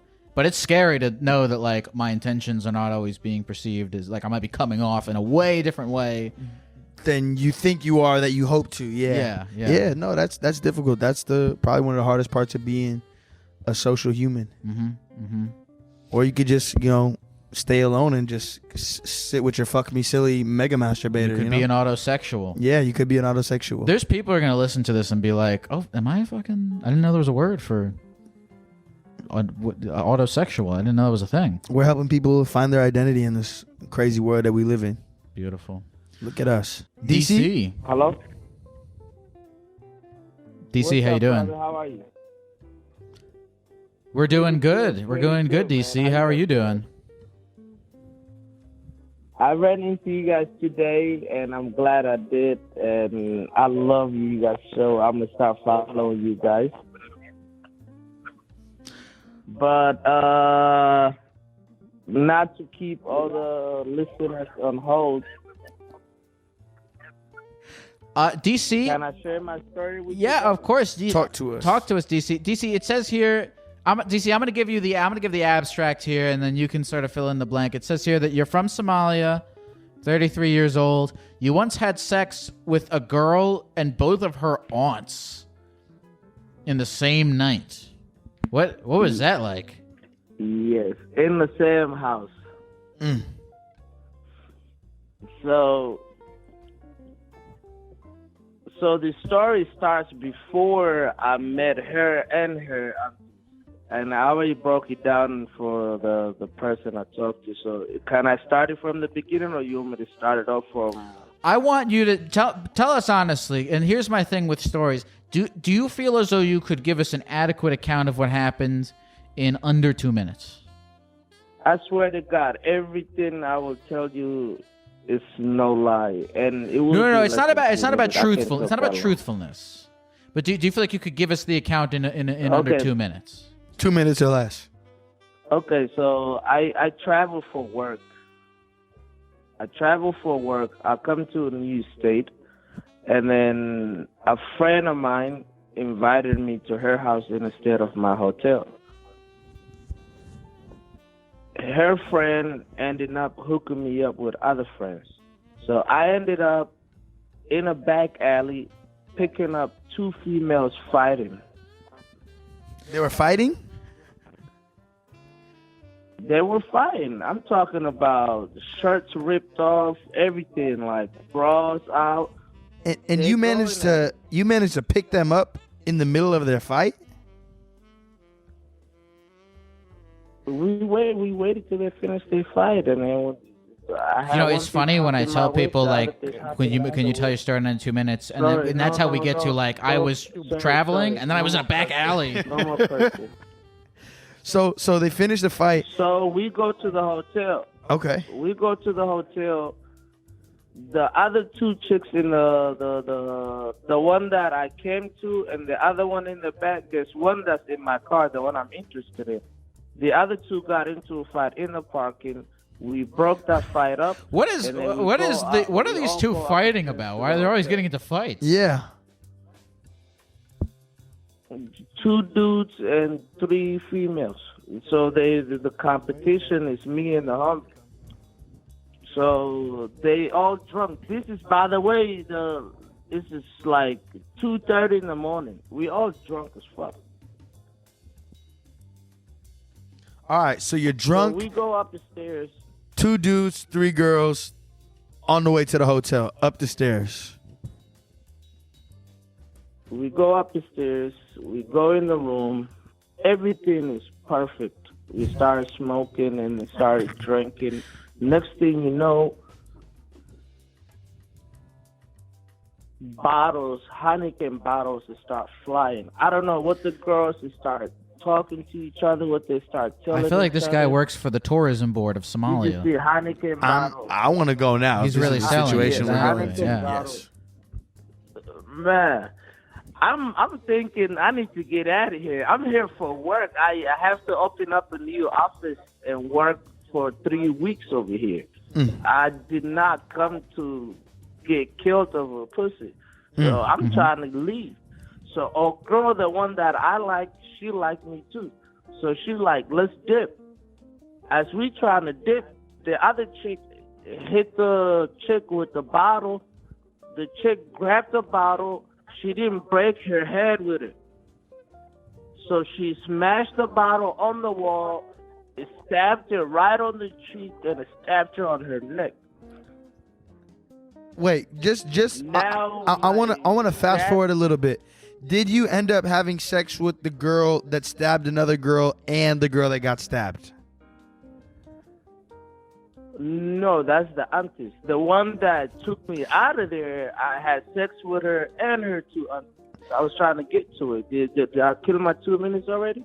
Okay, so the people that you had sex with, you not at any point during the night saw them commit any form of violent act beforehand. That's what we're getting at, I think. Yeah. Yeah, no. The girls that I had sex with had nothing to do with none of this stuff. So listen, DC, DC. Okay, so you had this crazy night. I mean, skipping to the end here. tell us plain and simple. What do you feel like? So she took me to her house. She took me to her house. Her house is her. She's 19 years old. Her auntie is 22. Her other auntie is 28. And it's a 5-bedroom house. Bam, big house. She took me to her house. I started beating her ass up. I finished, and I want to go wash up. I got to wash my balls. And you know what I'm saying? Like, when you finish your shit. And then the closest bathroom is downstairs. So I go in the stairs. Her other auntie grabbed my hand. She like, I heard what you did upstairs. You still got something left in you? Shit, hell yeah. Shit. Her auntie went back up the stairs, and in the other room, her other auntie came out and grabbed my hand. Same shit, I swear to God. So you had the threesome with the two aunties? Best fucking night. Or you hit it back to back? There was never no one time. No, I hit them all individually. There was not one time that I hit all three of them. Well, that's nice. You get to give everyone your full, focused, individual attention. Yeah. So listen. All right. So DC. Tell us before we move on, definitively, what do you feel as though you learned from this experience? Always bring 3 condoms to any one sexual encounter. That's a good takeaway. Advantage of you. I feel like they run a train on me. I don't feel like I ran a train on them. Like, it was just me. My homie got left behind. I ended up fucking 3 bitches that I don't know in a fucking state that I'm not from. Who played who, and they all know each other. Like they was so they played me. I don't think that I. DC. I don't think I did anything. Well, DC, listen, you've sold many plane tickets to Somalia this evening, without a doubt. Thank you very much for sharing your story and for giving us a new perspective on a place that we might not be familiar with. Hitting my travel agent ASAP after that. Brother, well, I don't know if I was you, I'd go over there, because I probably kidnap any frog I see back home. Thank you for calling, DC. I love you guys. I ran into you stream today. You guys are freaking awesome, man. Thank you for letting me get online with you guys. Of course. I've never been on this website, online or whatnot. I lurk. And I appreciate you guys, man. Keep doing what you're doing. And thank you guys, bro. You the man, DC. Appreciate you. We love you. Wow. Have you ever had a situation where you smashed a girl and you also smashed one of her family members, like a sister, a mother? That is never. I haven't even had a situation that has even came close to something like that. Mm-hmm. Oh, have you? No. I was just curious. I feel like that's weird. You know what? Maybe this is off topic. Why is there so much incest porn all of a sudden? Like the stepmom, stepbrother shit. It's I don't know. Every video. Yeah, I don't know. It's not. It doesn't really do it for me personally. Yeah. And I think realistically, it's because there's so much divorce in America. Yeah. That so many people have had that experience of having a stepmom. Yeah. And that being maybe why you're going through puberty, the only non-family, technically like related woman in your house that you're constantly being attended to by. But it's weird because it's not just fucking it's like mom. It's like mom role play. It's just what was I gonna say about and then the thing with like then there's like twin sister duos and like that's weird. I wouldn't do that because it's like that's incestual between the sisters. Now if you were in a situation where 2 twins were coming onto you, you're telling me you wouldn't take that opportunity? I never know how I'll feel about a situation until you're in the situation. You know. Ada? Hello? Ada, how you doing? Aida. Hi. Is it Ada or Aida? I don't know. Hi, Golden. Do I know you? It's Ada. You gave me my family tickets to see you at Poptopia. Oh. That's fine. What's up? Yeah. What's up? Ada, it says here that you want advice because you don't know how to tell your parents that you want to drop out of college. Yes. I'm very well versed on the subject of dropping out of college and deciding whether or not it's a smart move for you. So I got some preliminary questions before we give you our take on the situation. Are you ready? Yeah. Number one, how many years in are you to college? / how many years away are you from graduating? I'm graduating next year. I'm a junior. Question 2, what are you studying? Biology. Do you want to be a doctor or a scientist? Yes. So that's what you want to be more than anything. Yeah. Then you kind of got to go to college. Oh, yeah. No, you definitely got to go to college. That's true, but I want to take a year off at the moment, but I don't know if they're going to be okay with that. Well, what's led you to this decision that you want to take a year off? Because adulting, I got bills to pay and like school's stressful. So is it that you're not able to pay your bills because you can't get enough hours at your job because you have to study? Yes. Now, taking a year off would allow you to get a job and pay your bills, but when you go back to school, you're going to just be dealing with the same situation over again. That's true. Provides a little bit of escapism, but you always have to return back. I mean, especially if like this is your, because it'd be one thing if you were like, hey, I want to try to make it in music. It's like, if I one life, go ahead, go try to do whatever you got to do. But if you want to be a doctor, there's no YouTube doc. You can't become a doctor through TikTok. No. That's like the one thing where you have to go to college. Are you able to pay your bills right now? Yes. Do you foresee yourself being able to pay your bills in the future? I can't predict the future. That's real. But your job allows you to pay you. The job you currently work allows you to pay your bills while going to school. Yeah, it's just a lot of juggle because it's like working full-time and also being a full-time student. Like, I'm not sleeping that much. And that's not good for your health. I can recognize that as being a stressful situation and something difficult. But in this life, we have to make sacrifices to get where we want to be. Whether that's sacrificing your sleep, sacrificing your social life, sacrificing other parts of your life. And while it's fucked up and it's not fair, if you want to be a doctor and pay your bills, that's kind of just what you have to do for a little bit, as hard as it is to say that. I agree. Thank you.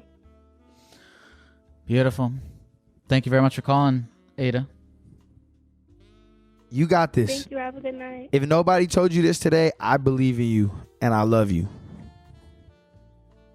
Thank you. I appreciate it. Good night, Ada. Let's take one more. Beautiful. Good night. Good night. She was pretty.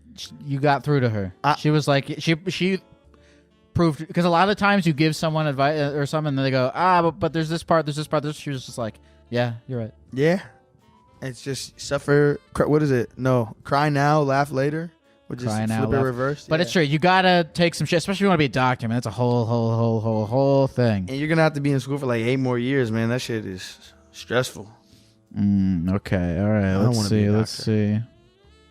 Shout out all the doctors out there, man. Jackson. Hello. Jackson, how you doing tonight? Yo. Bro, I'm doing pretty good. How about you, man? 24. What's up, Jackson? Bro, so I'll just get right into it. Jackson, it says here that your ex took your cat, and now you're having a little custody battle. What's the custody battle here? Bro, I'll just get the story. So I got this cat. We were together for 4 years. We moved in, and the first month, I was like, bro, I kind of want to go check out the kill shelter because it's kind of sad, And then I get a cat, and 3 months later, it doesn't work out because that shit's kind of confusing and convoluted, whatever. And she took my cat when we broke up, like a month after, she like texted me. She's like, can I get the cat? Hello? We're listening. Okay. Yeah, and then so she just like took my cat, and I texted her, and she blocked me. I'm like, everything. You got something to say? I got something to say. Did she take your cat, or did you give her your cat? She asked for it, and I'm a nice guy, and I was like, so like, can I get the cat back whenever I get out? Because it was more, I didn't have money to like feed the cat and take care of it. I mean, I bought it. It was like $250 for the cat, and then $250 for like a year of insurance. Well, listen. Okay, so what you just said right now, what you just said there, where you said you don't have the money to feed the cat. Can you even take care of the cat if you had it? That's a good question. Well, it's been a year, bro. I want that cat back. I'm good now. I got a good job. I live in like a decent house, and I got it because my dog is like bored as shit when I'm at work, and now she's still bored as shit when I'm at work. And I don't have a cat. Now I think, and I was like, you get kind of like. I think the easiest solution to this situation is getting a new cat, adopting a new cat, because one, you're saving another life, another cat life. You don't got to get into it with your ex, and she's had the cat for a year, so you got to acknowledge she has a rapport with this cat now. The imprint. She's emotionally attached. The cat probably sees her as more of a parental figure than it sees you as a parental figure, and that's just the way that the cards you had played out.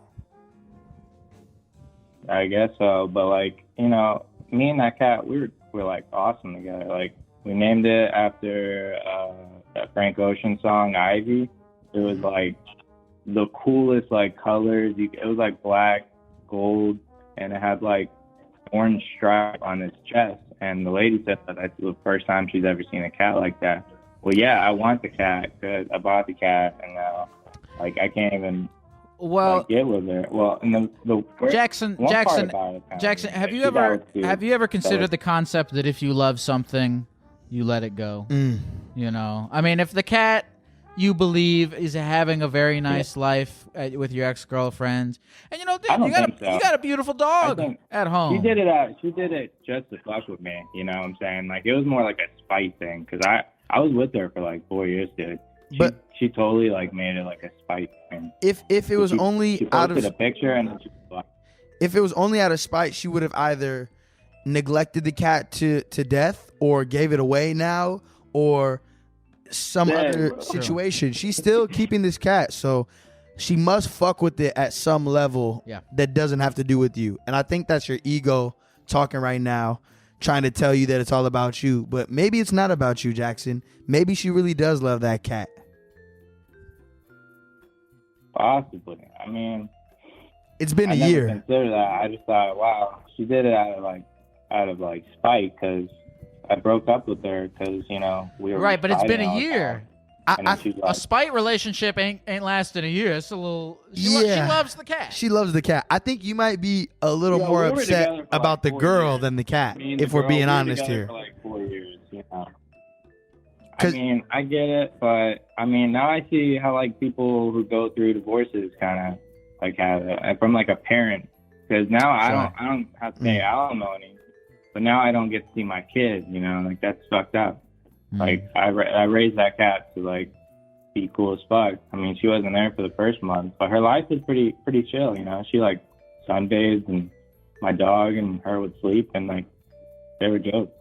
But now my dog. I think he's in denial. I think the cat. There's a lot. There's so many things. There's you're bringing up the concept of like, you're like, this is not about the cat. This is about. It's about y'all. What the cat represents. You're bringing up the past, dude. You're bringing up the time in your life where the cat was, and you're like, cat is representing so much more than just the cat itself.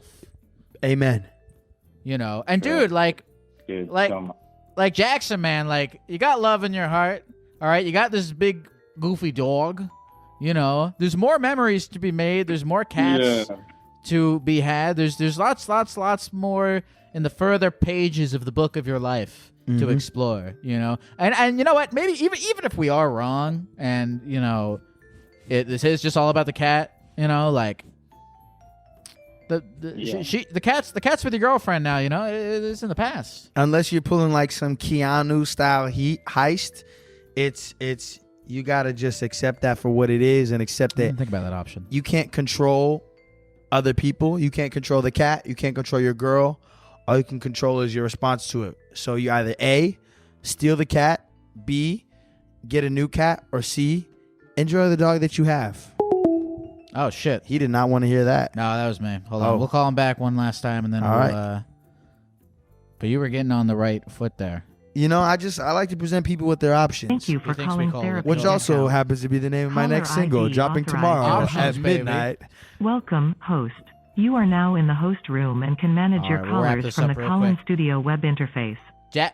Jackson, we didn't hang up on you. We had a little technical issue there, but Jackson hung up. Well, great show. 24KGOLDN. First of all, I mean, it has been you've been wonderfully empathetic and funny and great, and it has been truly, I mean, an honor to have you on the show. Thank you so much. This is fantastic. It's an honor to be here, my reptilian brother. Please, what do you want to say? Anything you want to promote? Options. Tell us options. Thursday at midnight on all the streaming platforms. All of them. All the streaming platforms, man. I just, you know, if you want to check it out, check it out. If you don't, you're lost again. But I just hope that everybody watching this has a great day. Don't forget to brush your teeth and wash your face tonight before you go to bed. Skincare and dental care is important. You only got one set of teeth. You only got one skin. So take care of it. Beautiful words from a wonderful man. 24KGOLDN. A pleasure. Thank you. Till next time. Till next time.